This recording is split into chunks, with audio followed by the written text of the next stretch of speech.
Hello दोस्तों, स्वागत है आप सभी का सरला के कहानी चैनल में। आप सभी देशवासियों का स्वागत एवं अभिनंदन है। दोस्तों, मैं लेकर के आई हूँ शिव चर्चा की एक बहुत ही प्यारी, बहुत ही मार्मिक कहानी लेकर के आए हूँ। चुटकुला कहानी है। आप लोग को कैसा लगता है कमेंट में ज़रूर बताइएगा। और आप लोग पूरा इस कहानी को पूरा सुनेंगे तभी आनंद मिलेगा आप लोगों को। और आप लोग से बताना चाहती हूँ, एक बिगाड़न बाबा हैं, वो किस तरह से सभी के काम बिगाड़ते हैं, इस कहानी के माध्यम से आप लोगों को बताना चाहते हैं। आप लोग सुनिएगा और ढेर सारा प्यार दुलार आशीर्वाद दीजिएगा और कमेंट में ज़रूर बताइएगा गीत कैसा लगता है। तो आइए शुरू करते हैं बिगाड़न बाबा की कहानी। तो एक गांव था, उस गांव में एक बिगाड़न बाबा रहते थे। बिगाड़न बाबा जो है गांव के मुखिया थे। जब किसी का कोई बढ़िया काम होता था तो बिगाड़न बाबा वहाँ पहुँच के 3 में 13 इधर उधर की चुगली लगा के उसका काम ही बिगाड़ते थे। इसी तरह पूरे गांव वाले बिगाड़न बाबा से परेशान थे और सभी लोग परेशान थे, गांव के सभी सदस्य परेशान थे।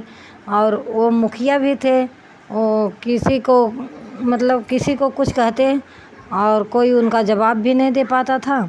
और बिगाड़न बाबा से सभी लोग मन ही मन बहुत दुखी रहते थे। तो बिगाड़न बाबा एक ऐसे व्यक्ति हैं कि किसी को भी नहीं छोड़े हैं और जीते तो जीते, मरने के बाद भी किसी को नहीं छोड़े हैं। तो एक बार उसी गांव में एक लोग के लड़के की शादी थी, तो उनके यहाँ तिलक चढ़ रहा था। तो बिगाड़न बाबा सोचे कि अब तो ये बहुत गलत काम हो रहा है, उनके घर में तो बहुत बहू आ जाएगी और ये ज़्यादा धन दौलत भी पा रहे हैं, दान दहेज पा रहे हैं, किस तरह से इनकी शादी बिगाड़े हम। तो जाते हैं धीरे धीरे। इसके बाद जिनके घर रहता है तिलक, वो अपने काम में बिजी व्यस्त रहते हैं बेचारे। और जो है बिगाड़न बाबा पहुंचते हैं धीरे से अगुआ के पास।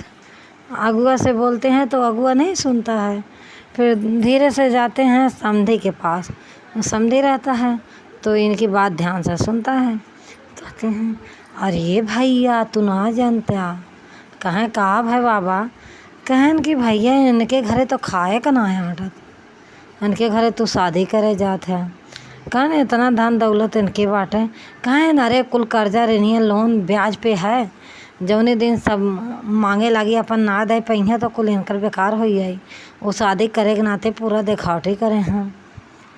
तब उन्हें सोचे लागन, कहें अरे बाप रे बाप, हम लोग तो गलत जगह फंस गए हैं।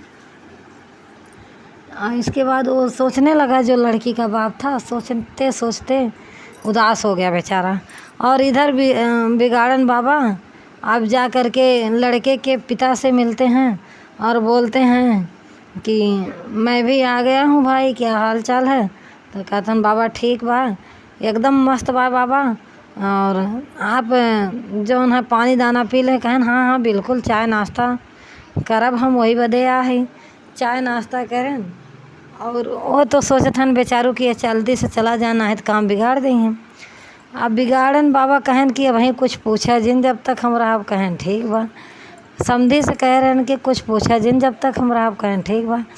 अब बिगाड़न बाबा अपन नाश्ता पानी कह के निकले वहाँ से। जब नाश्ता पानी करके बिगाड़न बाबा लौट गए तो इधर हड़कंप मच गया। वो लड़की का बाप बोला कि हम अब तिलक नहीं चढ़ाएंगे, आपके घर में कुछ नहीं है, सब दिखावटी है। कहन कौन बोला? कहन कि कोई नहीं, हमको शादी नहीं करना है। कहें क्या हुआ? कहें कि कुछ नहीं हुआ, हमको इस घर में लड़की की शादी नहीं करना है। तो लड़के का बाप बोला बेचारा कि अब हम सिफारिश थोड़ी ना करेंगे कि जाइए, नहीं करना है तो जाइए आप। तो वो लोग चले गए। बेचारे का इतना खर्चा पानी सब किया, उसका डूब गया। और उसको तो समझ आ ही गया कि बिगाड़न बाबा पहुँचे थे, बिगाड़ दिए थे पहले ही काम, और हम लोग को पता नहीं चला। तो जब उनको पता नहीं चला, अब इसके बाद जब बारात वापस चली गई, तिलकार चले गए, तो इसके लड़के के बाप को पता चला तो बोला कि हम जा कर के पूछते हैं। तो कहें मर्दवा हम कुछ ना कहे, हम काहे कही। एकरे बाद कहें ना, अब गुस्सा तो उनको लगी ही थी। इसके बाद वो कहें कि जाइए बिगाड़न बाबा, तू इतना बिगाड़त है, पता नहीं कहिए तो हर मौत आई। अब बिगाड़न बाबा बूढ़े तो हो ही गए थे, तो कुछ दिन बाद उनकी तबीयत ज़्यादा ख़राब होने लगी। जब ख़राब होने लगी तो वो हिल डोल नहीं पाते थे, तो जो भी देखने जाता था सबसे बोलते थे कि भाई हमको गांव वालों का मोह लगता है, हम किसी के यहाँ नहीं जा पाते हैं। सभी लोग सबसे कहिए कि मुझसे मिलने आएंगे और सभी लोग एक साथ आएंगे तो ज़्यादा अच्छा रहेगा। तो सब लोग बोलें कि ठीक है, कौन देखने आएगा। तो कुछ लोग उसमें कह रहे हैं कि बड़ा अच्छा काम करे हैं ना, देखा जाए सब। कुछ लोग कह रहे हैं कि नहीं भाई, चलना चाहिए बिगाड़न बाबा, उनकी अंतिम इच्छा पूरी करनी चाहिए। अब खटिया पे हैं, पता नहीं, हो सकता है अब सुधर गए हों। तो कुछ लोग उसी में से दयालु थे, कहें कि नहीं चलिए सब लोग चलते हैं। तो एक दिन प्लान बना के सब बिगाड़न बाबा के घर आए, बिगाड़न बाबा को देखने। तो बिगाड़न बाबा रोने लगे सबको देख के, बोले कि हम तो किसी के साथ अच्छा नहीं किए हैं, लेकिन आप लोग मेरी एक बात मानिए तो मैं आप लोगों को कुछ बताता हूँ, मेरी अंतिम इच्छा पूरा कर दीजिए, आप लोग से हाथ जोड़ कर रिक्वेस्ट है। तो बोले कि क्या है। तो बताएं कि बोले जब हम मरने लगेंगे तो हमारे जीभ पे तुम लोग इतना कीली ठोक देना कि मैं फिर किसी की चुगली ना कर पाऊँ, मैं बहुत गलत किया हूँ। तो कुछ लोग उसमें से चालाक थे, तो बोले कि हाँ, मरने के बाद भी फंसाना चाहते हो। तो बोले कि अरे मर जाएंगे तो कौन फंसाने आएगा तुम लोग को। तो कुछ लोग बोले कि चलिए ठीक है। अब सांझ हुआ, बिहान हुआ, मर गए। इसके बाद फिर सब लोग देखने गए, बस उनकी अंतिम यात्रा की तैयारी हो रही थी। उसमें से एक लोग बोले अरे बिगाड़न बाबा की कुछ इच्छा थी, हम लोग से बोल के गए थे, पूरा नहीं किया गया। तो कुछ लोग बोले चुप रहो, नहीं किया जाएगा, कौन ठोकेगा उनका कील। तो बोले कि नहीं, एक लोग पकड़ कर उनका जीभ खींचिए और एक लोग ठोकिए, ठोकना तो पड़ेगा, अंतिम इच्छा सबकी पूरी की जाती है। कहें चलो ठीक है। अब सब लोग कील ठोक दिए और मुर्दा लेकर के जाने लगे। जब मुर्दा लेकर के जाने लगे तो उधर से पुलिस की गाड़ी आ रही थी, इधर से मुर्दे की गाड़ी जा रही थी। अब जो मुर्दा के ऊपर इतना एक हाथ का जीभ निकाल के, मतलब लकड़ी का फलटी बना के उससे ठोके थे रख करके। अब मुर्दा का ऐसे उठा है पूरा। अब पुलिस वाला उतर गया। इसके बाद गाड़ी बोला क्या ले जा रहे हो। बोला मुर्दा। कहें कि कैसे मारे हो। बोला कि मारे नहीं, ये अपने मौत से मारे हैं। बोले कि नहीं, तुम लोग मारे हो, इतना ऊंचा क्या दिख रहा है, उतारो मुर्दा देखते हैं। देखा तो पूरा कील कील उसके ज़बान पर ठोका हुआ था।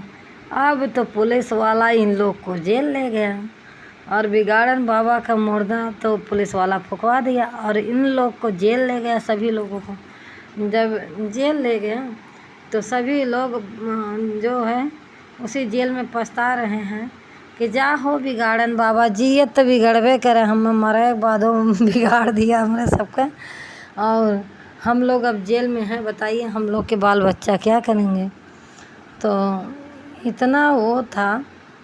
तब सभी के घर की पत्नियां जो हैं बेचारी पूजा पाठ करने लगी, शिव गुरु को मनाने लगी। शिव गुरु रक्षा करिए, हमारे पति निर्दोष हैं, हमारे बेटा निर्दोष हैं, हमारा परिवार निर्दोष है, सभी को वापस लाइए शिव गुरु, उसमें हम लोग की गलती नहीं है। शिव गुरु हम लोग की रक्षा करिए। शिव गुरु हम लोग आपके भक्त हैं, आप लोग का कथा भजन चर्चा करेंगे, शिव जी चर्चा करवाएंगे, आप लोग मेरे परिवार की रक्षा करिए। शिव जी को जब मनाते हैं तो शिव जी को दया आ जाती है। जब शिव जी को दया आ जाती है तो रात में सपना दिखाते हैं सभी अधिकारियों को और जो है आ जाते हैं सभी लोग। सबको सुबह होते होते जेल से जो है छुट्टी हो जाती है, सब लोग को जेल से छुड़ा देते हैं शिव गुरु और सब लोग अपने अपने घर आ जाते हैं। तो सबकी पत्नियां जो हैं शिव चर्चा करवाती हैं और प्रेम पूर्वक शिव गुरु की कथा सुनती हैं और सुनाती हैं और भजन कीर्तन करती हैं और सभी लोग खुशहाल रहते हैं, अपने पास परिवार के साथ रहने लगते हैं। तो प्रेम से बोलिए शिव गुरु महाराज की जय, माता भवानी की जय, शिव शिष्य भाई शिष्य बहना की जय, अपने अपने माता पिता की जय, सभी देवी देवताओं की जय। और हर हर महादेव। तो गाइज आप लोग को ये वीडियो कैसा लगा कमेंट में ज़रूर बताइएगा। हर हर महादेव।